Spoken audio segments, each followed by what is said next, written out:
Hello friends गोटे नुआ video समस्त को स्वागत। यही भिडियो आम डिस्कसन करवा दशम श्रेणी बोर्ड परीक्षा किसी क्वेश्चन आंसर। तो ये देखा विज्ञान किसी क्वेश्चन और तार आंसर। तो प्रथम प्रश्न हूँ फूलर केउं अंश जायक कोष मान रही था। तेज फूलर केउं अंश जायक कोष मान रही था। ऑप्शन रही पुंकेसर ना वृत्ति ना दलमंडल ना वृंत। तेज जायक कोष मान कौटी रही था ना पुंकेसर रही था। ऑप्शन ए हो राइट आंसर। यापर 2 नंबर परिपक्व डिंबाणु केउठी थाए। ग्राफियान फॉलिकल ना प्राथमिक फॉलिकल ना जोना लेप्यूसिडा ना कोरोना रेटिएडा।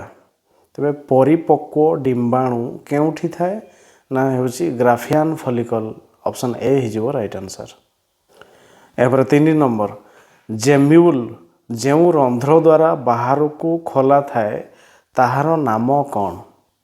स्टोम ना आर्कियोसाइट ना माइक्रोपाइल ना बीजरंध्र। तेबे जेम्यूल जो रंध्र द्वारा बाहर को खोला थाए ताहार नाम होची कौन ना ताहार नाम होची माइक्रोपाइल। ऑप्शन सी हो राइट आंसर।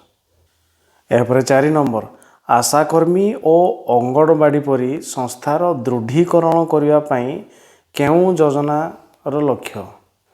विजु स्वास्थ्य योजना ना जातीय स्वास्थ्य मिशन ना जननी सुरक्षा योजना ना नारी मिशन शक्ति। तेबे आशाकर्मी और अंगनवाड़ी परी संस्थार दृढ़ीकरण करने केउं योजनार लक्ष्य ताहा होची किए ना ताहा होची जातीय स्वास्थ्य मिशन। यह होची आशाकर्मी एवं अंगनवाड़ी परी संस्थार दृढ़ीकरण गोटे योजना जातीय स्वास्थ्य मिशन। ऑप्शन बी हो राइट आंसर। यापर 5 नंबर एमिबार बहु विभाजन जनन प्रक्रिया को कौन कहा जाए। स्पोरोजोएट ना साइजोगोनी ना स्पोरुलेशन ना डिम्बजुग्मन। तेबे एमिबार बहु जनन प्रक्रिया को कौन कहा जाए। बहु विभाजन जनन प्रक्रिया को ना ताहा होची कौन ना स्पोरुलेशन। ऑप्शन सी हो राइट आंसर। यापर 6 नंबर शरीरर तापमात्रा और रक्तचाप किए नियंत्रण करे। अनुमस्तिष्क ना हाइपोथालामस ना मध्य मस्तिष्क ना पश्चिम मस्तिष्क। तेबे आमर टेम्परेचर और ब्लड प्रेशर को किए नियंत्रण करें ना सी हूँ किए ना सी हूँ हाइपोथालामस। ऑप्शन बी हो राइट आंसर। एबार 7 नंबर केउटी आम शरीरर श्वास केन्द्र और हृद केन्द्र। तेबे केउटी आम शरीर श्वास केन्द्र और हृद केन्द्र।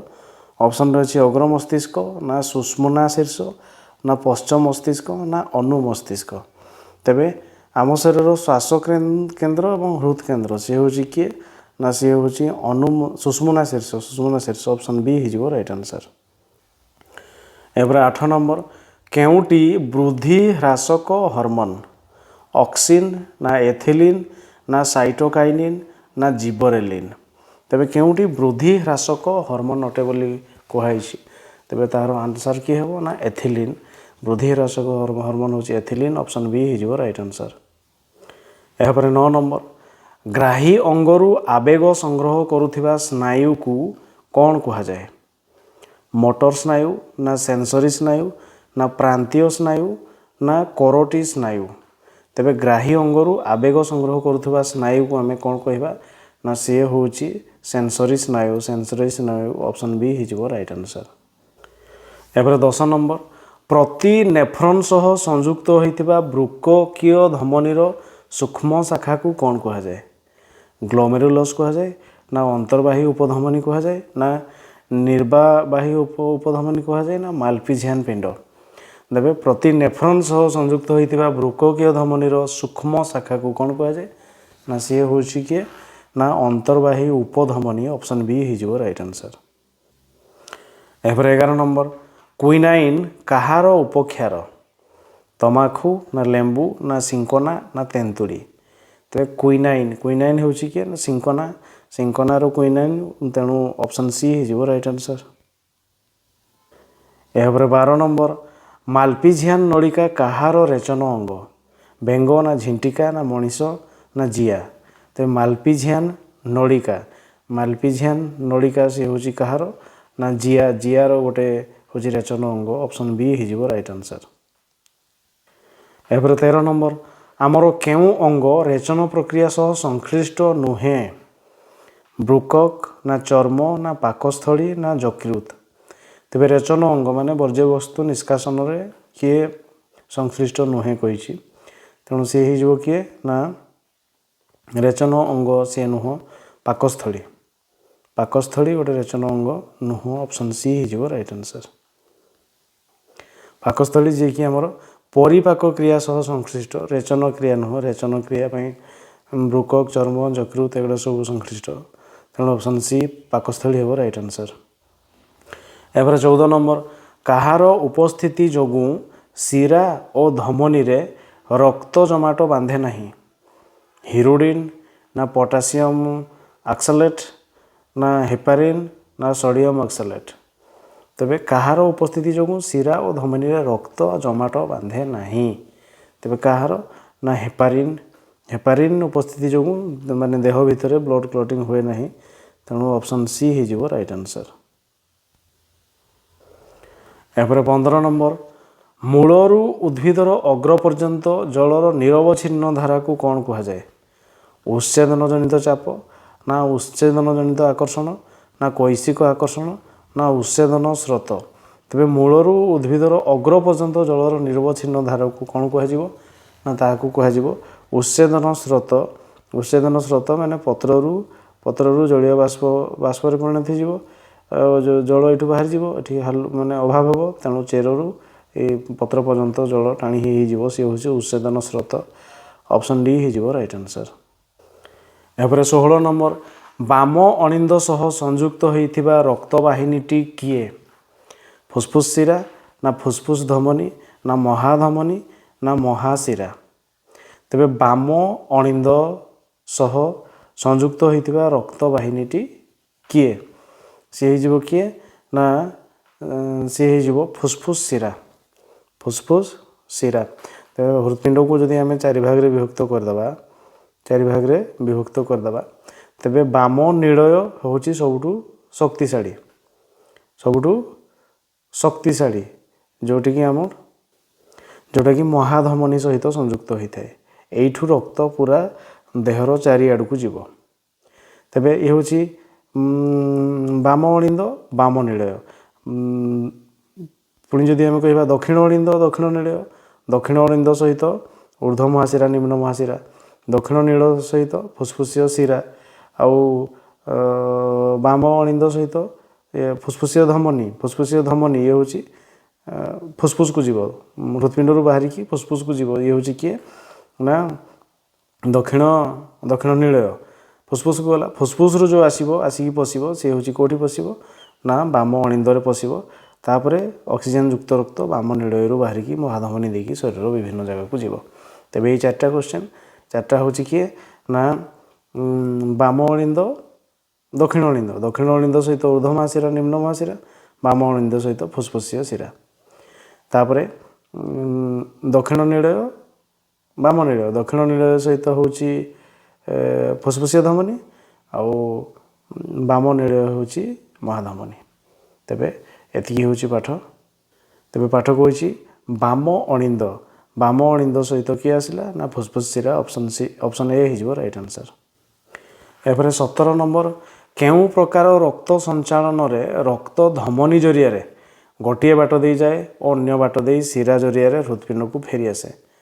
ମିଶ୍ରିତ ସଞ୍ଚାଳନ ନା ଆବଦ୍ଧ ସଞ୍ଚାଳନ ନା ଉଭୟ ଏ ଓ ବି ନା କୌଣସିଟି ନୁହଁ।